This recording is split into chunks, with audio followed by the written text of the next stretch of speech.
Fala minha gente, bem-vindo ao Psicologia Histórica, Gustavo Guassu, e como combinado, vamos continuar a parte 2 sobre a Revolução Francesa.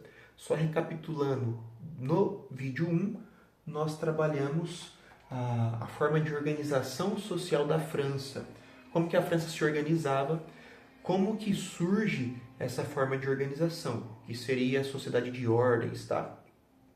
E nós paramos vendo aqui um slide sobre o último rei da França, sem ser o Luís XVI, que é o rei que vai sofrer com a Revolução. Então, o penúltimo rei, né? Esse é o senhor Luís XV.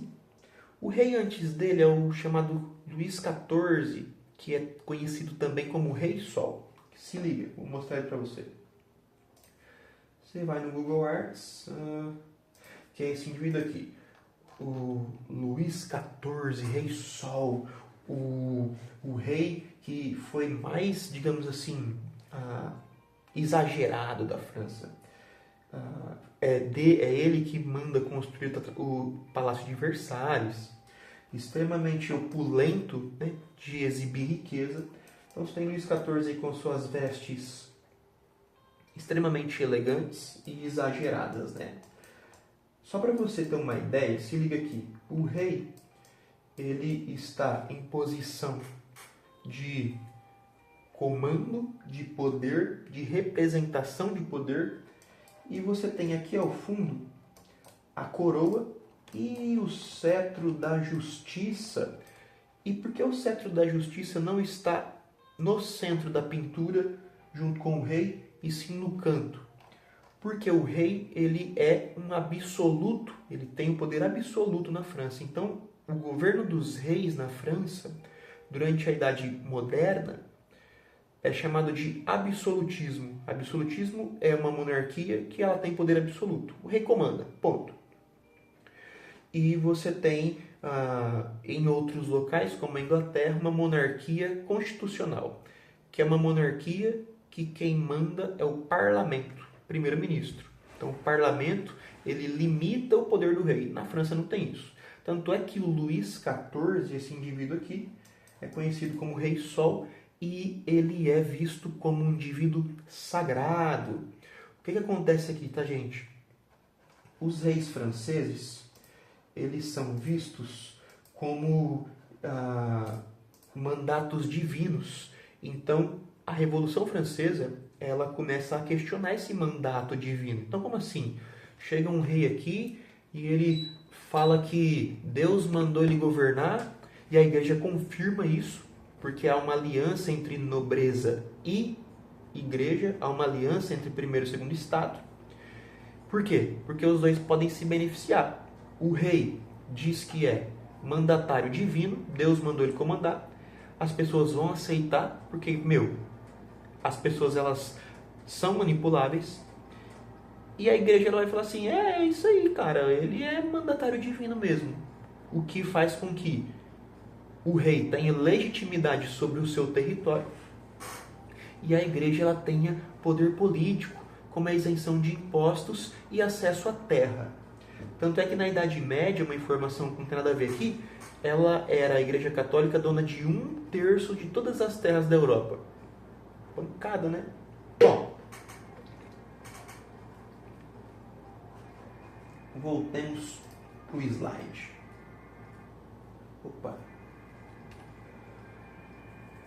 Então você tem aqui o senhor Luís XV, chamado de o Bem-Amado, que ele termina o seu mandato em 1774, 5 anos antes da Revolução. E ele diz o seguinte, cara, depois de mim vem o dilúvio. Como se fosse uma previsão do futuro, né? E, cara, veio o dilúvio mesmo, porque a França passa por um processo extremamente maluco. Luís XVI é o rei que vai estar sob o comando da França dentro do contexto da Revolução. Deixa eu pegar uma outra foto dele aqui, calma lá. Foto não, é pintura. Dá uma olhada também. Esse é o Luís XVI. Extremamente opulento, roupas extremamente exageradas, postura de poder, mostra a riqueza que o rei tem. A coroa ao lado no cantinho e o cetro da justiça também no canto. Por quê? Porque o rei manda. Qual que é a justiça que tem no absolutismo? A vontade do rei. Então o rei cria e cancela impostos a hora que quer. O rei toma terras a hora que quer. O rei cria guerras a hora que quer. Isso é o que a gente chama de governo absoluto ou absolutismo. E as roupas extremamente exageradas, né, gente? Enfim, é a moda da época. Inclusive até um espartilho aqui na perna. Então, Luís XVI é o rei que vai participar do contexto da Revolução Francesa. Vamos voltar aqui no nosso slide. O que acontece? O governo de Luís XVI é passado por crises constantes. Por exemplo, você tem, clima de insatisfação generalizada. Então, a burguesia, que é um grupo de comerciantes de alto nível, poderia-se dizer assim, está descontente porque o rei controla a economia, que é uma forma de política chamada mercantilismo. O rei controla a economia, impede que as atividades burguesas e industriais se desenvolvam. Vamos lembrar que 20 anos antes da Revolução Francesa ocorre na Inglaterra a Revolução Industrial. E nós precisamos, como podemos dizer, no caso dos burgueses, desenvolver atividades industriais para poder ganhar dinheiro. A aristocracia, que é um grupo de membros da nobreza, também se sente insatisfeita, tá, gente? Porque o rei, muitas das vezes, não consegue atender todos os grupos. E alguns grupos que não foram atendidos, por exemplo, em aumento de privilégios, acaba ali se descontentando. E a população comum nem se fala, porque ela é a mais atingida pelas crises econômicas. Espera lá, que é 1h da manhã quase, e a Bruna está dormindo, acho que estou falando até alto. Beleza, então o que acontece? Governo de Luís XVI. Crise constante, clima de insatisfação, a burguesia está em oposição ao rei e também tem um contexto de... como que seria o nome? Iluminista. O iluminismo, de uma maneira bem simples, foi um momento do século XVIII de florescimento intelectual. Então, é o desenvolvimento de muitas ideias, como, por exemplo, a divisão dos poderes, que hoje a gente conhece como os 3 poderes, legislativo, executivo e judiciário. Você tem discussões sobre liberdade de expressão, você tem discussões sobre direitos naturais, direito à vida, liberdade, direito à propriedade. Enfim, e essas ideias, muitas delas são francesas. Você tem, por exemplo, a ideia da democracia direta, ou, como eu poderia dizer, uma vontade geral da população. Então você tem inúmeras ideias que estão pairando sobre a Revolução, o contexto francês antes da Revolução, e essas ideias influenciam grupos. Beleza. Diz um historiador chamado Eric Hobsbawm. Calma lá. Na verdade não é o Hobsbawm que diz, tá, gente? É um discurso na Convenção Francesa em 1793. Diz o seguinte: brevemente... Deixa eu pegar o marca-texto, calma lá. Brevemente, as nações esclarecidas... O que são nações esclarecidas? São as nações que desenvolvem essas ideias intelectuais contra o absolutismo. O absolutismo também tem o nome de antigo regime. Essas nações que começam a ser racionais e começam a questionar a sociedade de ordens, porque como que acontece?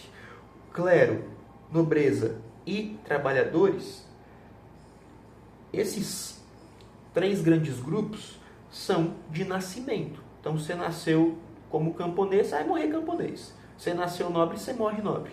E também é passado de pai para filho, hereditário. As ideias iluministas são contra isso. Então as nações que optam por ser iluministas vão colocar em julgamento aqueles que têm até aqui dominado seus destinos. Então, tipo assim, a gente vai agora aqui, a gente fala sobre liberdade de expressão, sobre igualdade, direito à vida e tal. a gente vai questionar essa sociedade de ordens. Os reis fugirão para os desertos, para a companhia dos animais selvagens que a eles se assemelham, e a natureza recuperará os seus direitos. O que são os direitos da natureza? A vida, a liberdade e a propriedade, que no absolutismo não tem. Você não tem liberdade porque o rei pode te mandar prender a qualquer hora. Você não tem direito à vida, que pode mandar você para a parede, para ser fuzilado, para a forca, enfim. Quais as causas da revolução? Agora eu vou parar nesse slide das causas, vou voltar para o vídeo do cara para a gente reagir. As causas, então, são várias, tá? Primeira delas, falência do Estado. O Estado gasta muito dinheiro com guerras desnecessárias, por exemplo.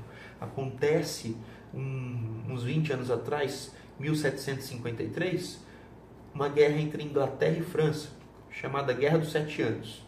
E muito dinheiro vai ser gasto na guerra. Entre 1770 e alguma coisa, acontece a independência dos Estados Unidos. E a França financia essa independência. Então a França gastou 7 anos de dinheiro com a guerra com a Inglaterra e agora vai dar dinheiro para os Estados Unidos lutar contra a Inglaterra também.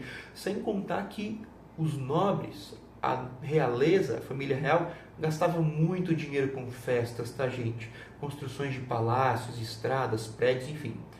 Então o Estado ele não consegue desenvolver, como eu poderia dizer, riqueza. O Estado quebrou. Ao mesmo tempo, você tem impedimento das atividades da burguesia.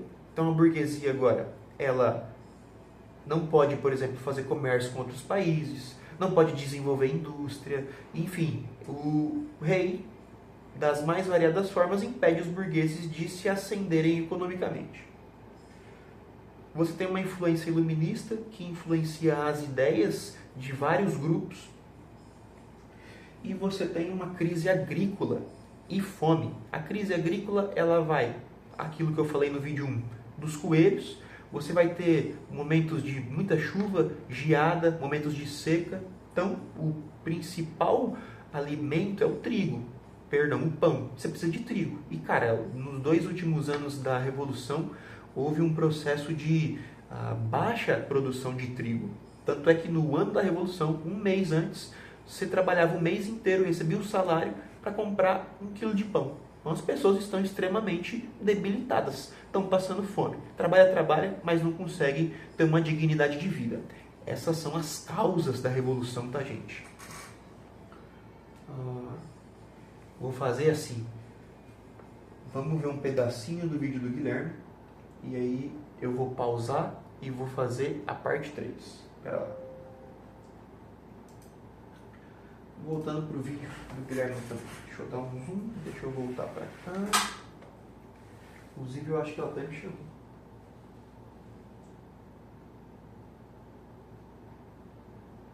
Bom, se chamou, não estou ouvindo. Pera lá, voltando aqui. Então, lembra, as 3 ordens, elas organizam-se a partir de um discurso religioso e elas se tornam um estatuto jurídico. Por lei é assim. Calma lá. Então, voltando aqui no vídeo do Guilherme.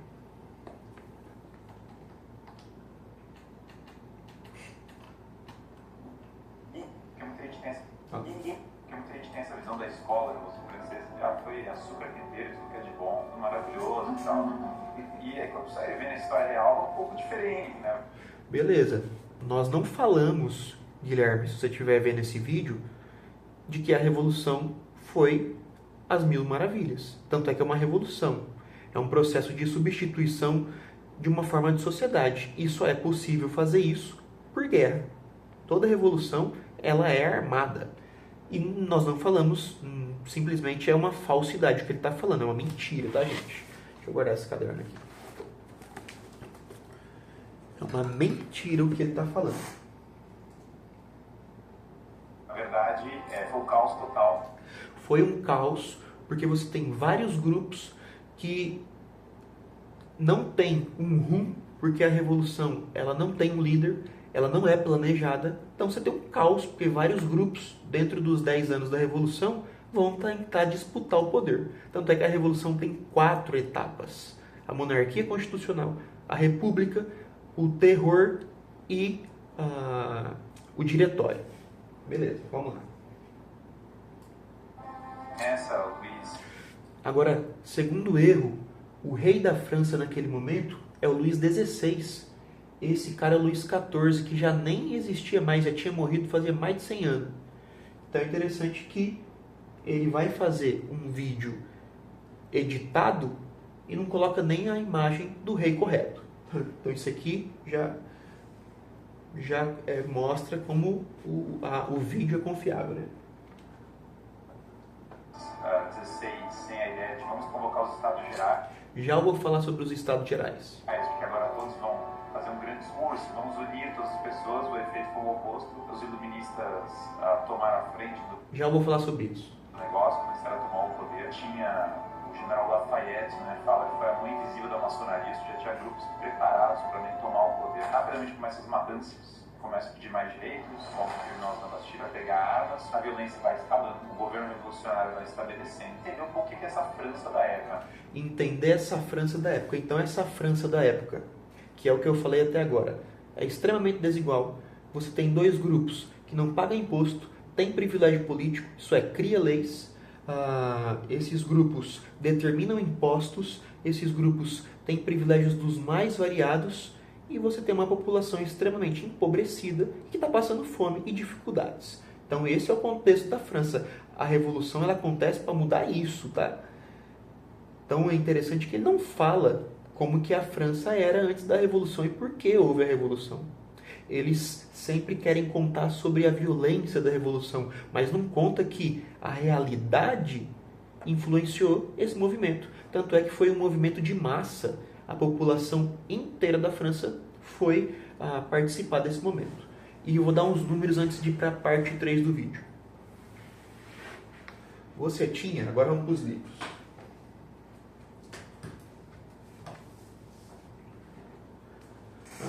Vou usar dois livros aqui, tá, gente? O primeiro é de um rapaz que chama José Jobson de Andrade. Dá pra você ver que o livro é novo, né? Olha o que ele vai dizer.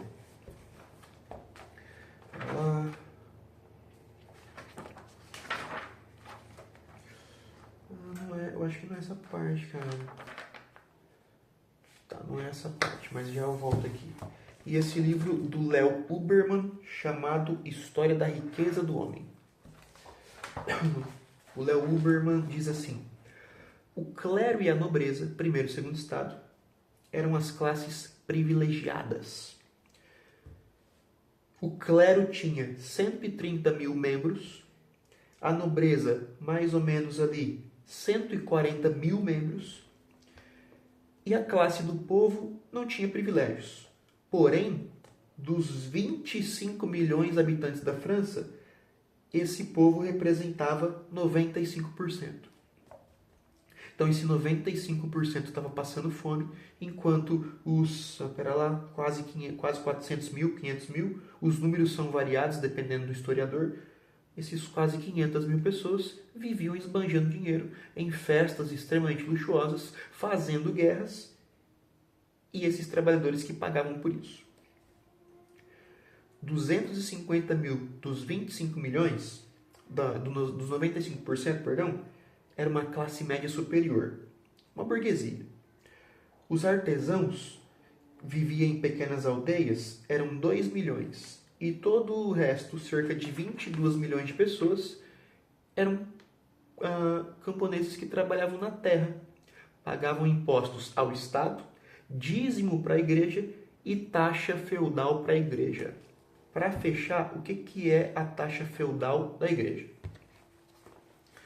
Vamos pensar assim: você tem a terra que não é sua, ela é arrendada. Você quer construir uma casa, mas você não tem a ferramenta. Você vai precisar da ferramenta do dono da terra. Ele vai cobrar por isso. A terra, por ser arrendada, você precisa trabalhar para poder pagar em produção para o dono da terra. Então você plantou lá, 100 sacas de batata, você tem que dar 30 para o cara. Sem contar outros, impostos. Então o camponês da terra estava sufocado, cara. Enquanto o primeiro e segundo estado vivia relativamente bem. Apesar que Muitos nobres e muitos membros do clero também eram pobres, tá, gente? Mas você tem o título que te diferencia. Então você tem o privilégio, você tem respeito, você tem a possibilidade de arbitrariedades naquele contexto. Então nesse vídeo que a gente comentou, nós estamos comentando sobre o terceiro estado e contextualizando a França pré-revolucionária. Agora a gente vai para o processo revolucionário, no vídeo 3. E eu acho que 3 vídeos é suficiente. Se você gostou, clica aí no gostei. Assina o sininho de notificação para não perder nenhum vídeo. Faz um comentário e manda para alguém que acha que esse Guilherme Freire sabe de alguma coisa. É nóis!